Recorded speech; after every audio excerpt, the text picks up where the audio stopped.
everybody, and welcome to Forever Motorsports. You're joined by myself, Mark, and Reece alongside me. We've just finished the first ever qualifying session at this new Las Vegas circuit, and Ferrari are so powerful here. They've done brilliantly to get pole and second place. Charles Leclerc finishes on pole. Sainz in second. Verstappen could only get third.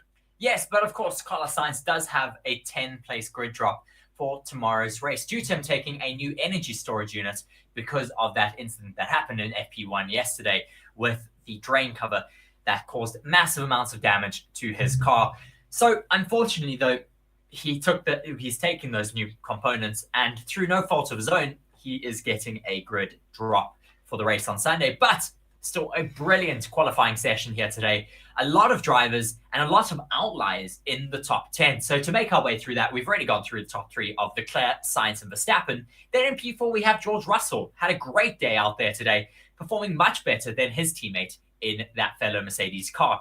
Then in P5, we had Pierre Gasly, Alex Albon in P6. Brilliant pace for those two Williams drivers today. Logan Sargent, I think this may be his best qualifying position ever in his Formula One career, up in P7 for himself there. Bottas in P8, Kevin Magnussen then in P9, and Alonso in P10. A very interesting top 10 for the race tomorrow. Indeed. So Aston Martin didn't manage to find too much pace in Q3, and I think they're going to struggle a little bit in the race. Perhaps they've got more race pace. But I'll tell you who did struggle in today's qualifying sessions were the other major drivers, Hamilton and Perez, 11th and 12th. For the two of them, eliminated in Q2. Terrible day for them. And I think Perez may have had some more pace there, but as you were about to say, poor strategic call from not Mercedes, from Red Bull to pull Perez into the pits. They thought he was going to be safe with his lap time.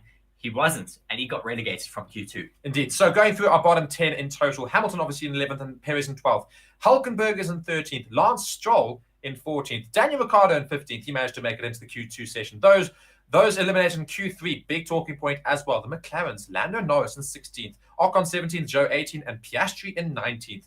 Yuki Tsunoda finishing off in 20th. But those two McLarens really struggled to get proper qualifying pace. Very disappointing day for them. I've heard that they didn't send their drivers out on brand new softs, so that may be the reason why.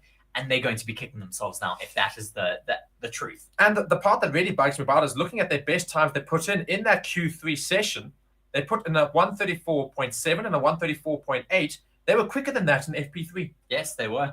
So they knew that they had the pace to get into Q2 and possibly Q1, but they just didn't. I mean, it's very poor from McLaren, and they're going to have such a difficult day out tomorrow, starting all the way at the back there.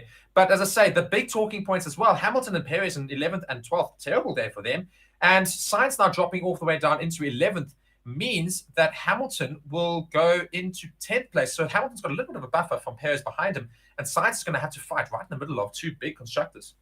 Yes, it's going to be a lot of fighting that's going to happen tomorrow. I think that fight between Sainz, Hamilton, and Perez is going to be quite a big one. Of course, Alonso is also in the battle there. So that's going to be a great fight to watch tomorrow. I think they're all going to try and make their way through the grid. Whether they're going to be able to make that happen, we'll have to wait and see. I think there's going to be a lot of close following around the circuit with the long straights. We should get some DRS trains as well, but I'm hoping because of the fact that straight is so long, we should get a lot of overtaking opportunities. Another very interesting thing also to look at is Pierre Gasly up in 5th. Brilliant for him in the Alpine. I didn't think the Alpines would do particularly well today. One didn't and one did, but it's such a huge gap between the two. Biggest of all the teams. We've got Gasly up in 5th, and we've got Ocon down in 17th. What on earth happened to Ocon? I don't know, to be very honest. Maybe Esteban Ocon's just not enjoying this track as much as Pierre Gasly is. Maybe he's just struggling to get his flow around the circuit. But another team that you have to have a look at with differences between their drivers is Kevin Magnussen and Nico Hulkenberg. Magnussen up in P9, Hulkenberg down on P13. They are on both differing specs of cars this weekend. Hulkenberg has decided that he wants to be on the old spec of car. He prefers the way that car handles and drives. And Kevin Magnussen on the newer spec, of course, a lot higher up in the order, up in P9. He seems to be a lot more comfortable in that. Yeah, so perhaps the new spec is doing better. Maybe Hulkenberg didn't have a very good lap time in Q2. But Hulkenberg does outperform his teammate. Not often this season he's managed to do so, but he's up in P9. Brilliant for him. Bottas is up in 8th. Magnussen in 9th, And Bottas is in 8th position compared to Zhou in 18th. That's also a big gap that we've noted there. So Bottas doing quite well this week. I mean, I said before going into the session, I think Bottas could do quite well. He did get into Q3. His teammate, though, Zhou, could not. No, but I think that's where experience comes in, especially at a brand new track like this. Valtteri Bottas just takes in a lot more confidence than Zhou Guanyu, and that can make a big difference, and he's up in P8. Now, there's question marks that have to be actually raised about the two Asian drivers, being Zhou Guanyu and Yuki Tsunoda. Zhou's not been performing well this season at all, relative. And I know he's in what arguably the worst car. One of the worst cars, but Bottas has been doing very well. And I grant Bottas has got all the experience known, and he's come from a big team in Mercedes. But you should still expect your teammate to be a little bit closer. We complain about Stroll when he's got Alonso alongside him. One has to look at Zhou every now and then as well. But Zhou's the rookie. Wow, I mean, no, he's not. No, he's not. Sorry, it's the second season. Yeah, so I mean, you do have to raise question marks over Zhou Guanyu and his performance, and you have to raise even bigger question marks over Yuki Tsunoda. Down in 20th. Really is starting to bother me now in Formula One. He is starting to act. Yeah, he's starting to act like a sport brat. He didn't get out, unfortunately, of Q1. He was relegated down into P20. He was getting pushed back into his pits by the engineers. He hadn't even been put all the way back into the pits yet, and he was already throwing out the headrest out of his car and trying to get out. Just not the mentality I want to see in Formula One, and I don't think Red Bull are going to be putting up with it for too much longer. And especially when he gets outperformed yet again by Daniel Ricciardo, who's up in 15th. His teammates this season have been outperforming. The only one who didn't was Nick de Vries. Nick de Vries got the axe. One has to now look at Yuki Tsunoda. Exactly. So let's get Liam Lawson in that seat, please. Exactly that. So Piastri and Norris got a lot of work to do in those McLarens, but I think we are really, really keen to see what will happen in the race tomorrow. The Ferraris did have a lot of pace in qualifying. Do they have the race pace to match? Will Verstappen make it an easy win again with his sort of race pace? Could Russell do something in fourth?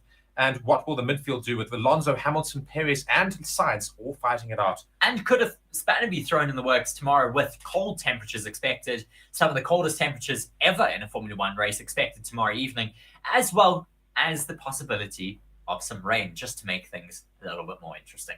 Yeah, so we're going to have to ask the question, can Leclerc win the race tomorrow, as James says in the comments there?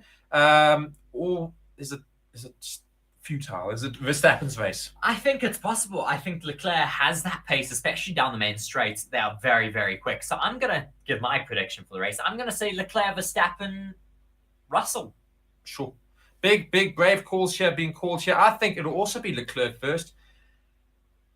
Verstappen has to be in second, I suppose. So yeah, I suppose I can't really disagree with your predictions, because looking at the rest of the grid, there's far too many different names in the top 10. I mean, of the top 10 names, the big constructors we have is Leclerc and Verstappen and Russell starting the top 10. The rest of them are not, because Sainz, whilst he did brilliantly to get to P2, has a 10-place grid penalty, which means he's all the way down. I'm going to change mine, actually. I'm going to go Leclerc, Verstappen, Albon.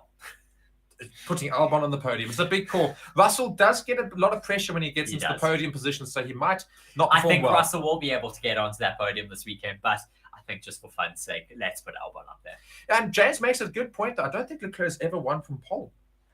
So, I'm trying to think. I'm fairly certain he's never done so. He may have won his first race in Spa from pole.